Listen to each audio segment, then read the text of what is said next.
Hi, my name is Minty, and I just wanted to say a few things before I get on with the video. One, it is important to note that if this is your first time seeing my content, I'm not an LPS channel. I don't primarily make LPS content. I just make content based off of what I'm interested in. I am primarily just an art channel. I like posting art. One of the mediums I use is LOLLLL Pet Shops. I just thought I'd put that out there. It's because I have ADHD, so you know, multifaceted, gotta just follow the way the dopamine comes to me. Two, I do plan to make more content. I might post a few more LOLLLL Pet Shop customization videos, but don't expect them to be like really frequent or anything like that. Again, it's entirely dependent on what I'm feeling in the mood to be making and filming. But I've missed making YouTube videos and long form content, and I just really wanted to get back to it. I hope you enjoy this video. I'm going to continue talking, but that's just going to be a voiceover. Hey, voiceover Minty. So I want to say that I am using a G7 Cocker Spaniel base. This is the one that came in the 2-pack with the little fluffy cat. I can't remember what breed the cat is, but they pretty much have the same design in their orange. As you can see, there's a little bit of orange residue on them. I ended up getting the pack on clearance, so that's why I ended up purchasing it. I didn't really like the design. Hot take.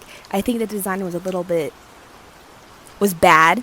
And I also don't really like the cat mold, but I had plans for them. The cat is also a work in progress. I'm planning to make it look like one of the maple calico critter. I just haven't gotten around to it. But I eventually got around to this because I want to make a handful of customs because I want to post them to my Etsy, which I do have an Etsy. It currently has no products on it, but I do plan to list a few things. It's not going to just be LOLLLL Pet Shop customs. It's going to be whatever I want to post because I plan to make acrylic charms, stickers, jewelry, phone charms, things like that. So a reason I wanted to do this custom is because I am just not into the idea of forking over $500 for a piece of plastic.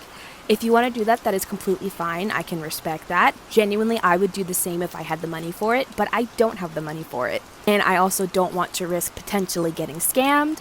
And I love color theory. As annoying as color theory is, I love color theory because I love color matching.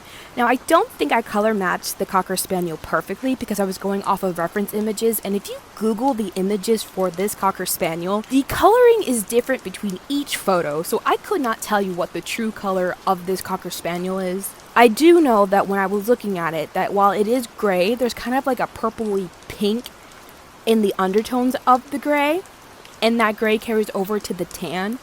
So I was very deliberate when I was like painting the ears. For like example, when you're drawing on a background, you generally actually don't want to paint on white. You want to paint on a different color, or depending on what color you want the tone of the piece to be. So say you paint the entire thing orange and then you put on the actual colors, because then it'll harmonize all of the colors almost as if you're using a gradient map, and it'll harmonize the colors a lot better, which I think is what really helped make this look like I color matched it pretty close. I think I did a really good job on her, and I think she's really, really cute.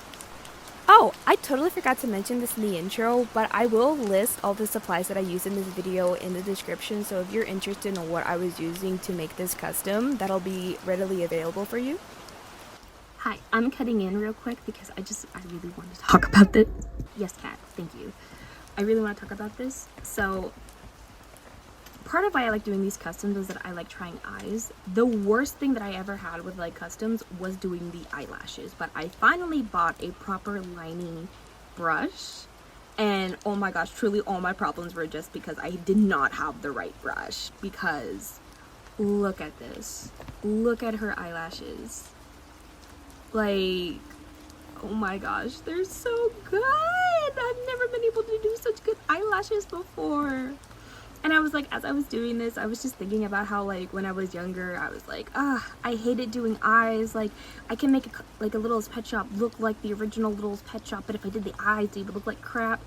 But now, like, I've gotten really good at eyes. Like, I've gotten better. That's so cool. Yes, anyways, she's almost done. I just gotta add the dots and her bright pink nose and seal her, and she will be done. I don't always plan to make LOLLLL Pet Shop customs that are based off of pre-existing LOLLLL Pet Shops. I generally only do this for LOLLLL Pet Shops I know I can't get my hands on, or LOLLLL Pet Shops that haven't had a mini LPS variation of it, because they actually don't have that many Cocker Spaniels. Like, they don't have like any of the rare ones, and they just released a design for 2064, which I thought was really interesting. But I also did this with the licensing show turtle, and it is low-key my best custom and my favorite custom. I love it. 2 pieces.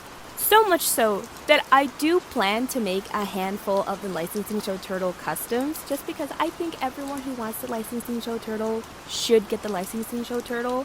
I also have an idea for the design, so definitely stay tuned to see what I do with it. So here she is. I know she's really glossy, but look at these images and tell me that she's not already super glossy on the original pet. And that was kind of the vibe I was going for, was because she was super glossy. Otherwise, I would not have made her this bright. Anyway, I really hope you enjoyed this video. Bye!